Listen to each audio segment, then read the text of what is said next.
In November of last year, I was in a place of tranquility. My dwelling was a very interesting place of tranquility. I relocate a lot in my work. And I had this idea of going to bed and within my nightly prayers to God, Source, to, upon awakening, to give me a number. And I did that for 7 consecutive days in a row. And 6 consecutive days in a row, as soon as I woke up to an alarm, there was a number. And I kept those numbers. On the 7th day, there was no number, and when I got up out of bed and I was heading to the kitchen, there was a 7th number that was like in a, almost visually in a smoke, at the end of a smoky tunnel. And I wanted those numbers for lottery. And I retained those numbers, and my new lady friend and I play those numbers, and I feel they were given to me with purpose. They have not come to tuition as far as what my objective was, and I'm curious if there's a different way that I should be visioning these numbers or seeing these numbers. Or well, your inner being can answer anything that you want. First, we want to say that your inner being knows, and whether you call it source or inner being, doesn't matter what label you give it, or God, knows where you stand in relationship with everything that you want, and knows, and this is the important understanding, your path of least resistance to get you there. So by that we mean through life and through coming to beliefs, most people have many beliefs that they scatter along their trail in a sort of resistant way that prevent them from clearly receiving the answers to what they are looking for. So when you put yourself into your prayer position, we just want to call to your attention the difference between a prayer of asking and a prayer of appreciation. Step 1 is ask. Step 2 is source answers. Step 3 is you receive the answer. And you can't be in the asking and the receiving mode at the same time. So we want you to know that even before you put those requests into words, those requests have been out there. You've been asking for abundance, and you've been asking for purpose, and you've been asking for exchanges that are uplifting to everyone involved. You've been asking for an extension of your own experience. You don't want to stagnate. You want to continue to feel dynamic in the workplace. You want ideas to continue to flow to you. You want to be of value to others. You want others to be of value to you. In other words, you just can't be living as you've been living without asking for all of those things. And so we want you to understand that you have been offering those prayers, and that in fact, we would like to put prayer in the really clear context.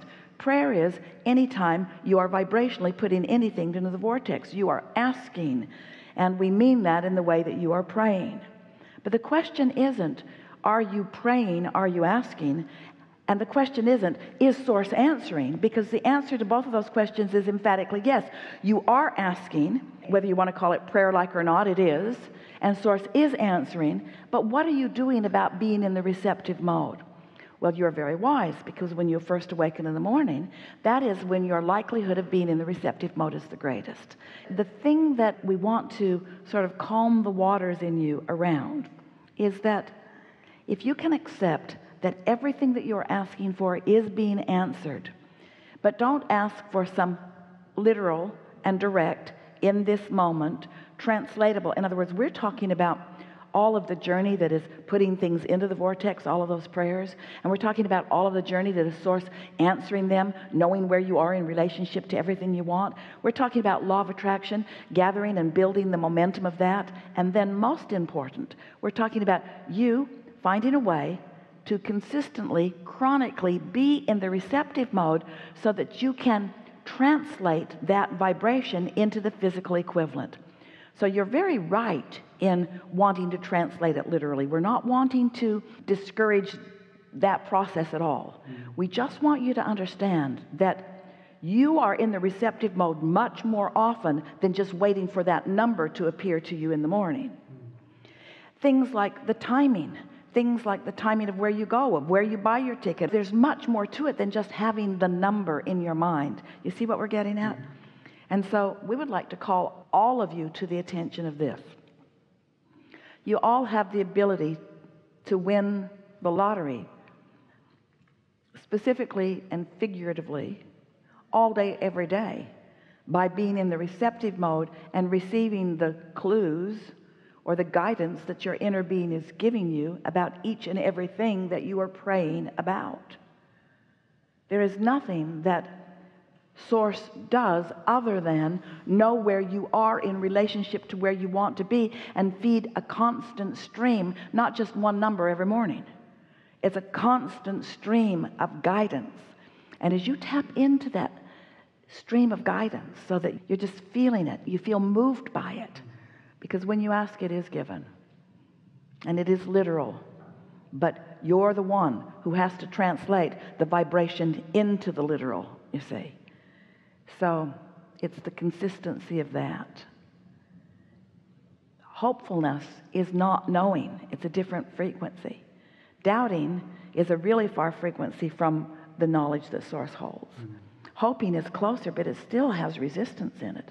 Knowing, absolute knowing.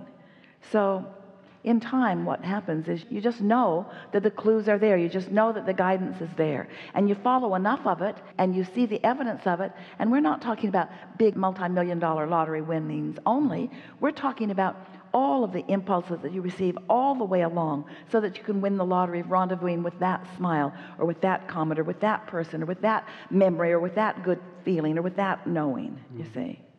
Helpful? Yes. Enough? Yes. Really good. Thank you. Really good.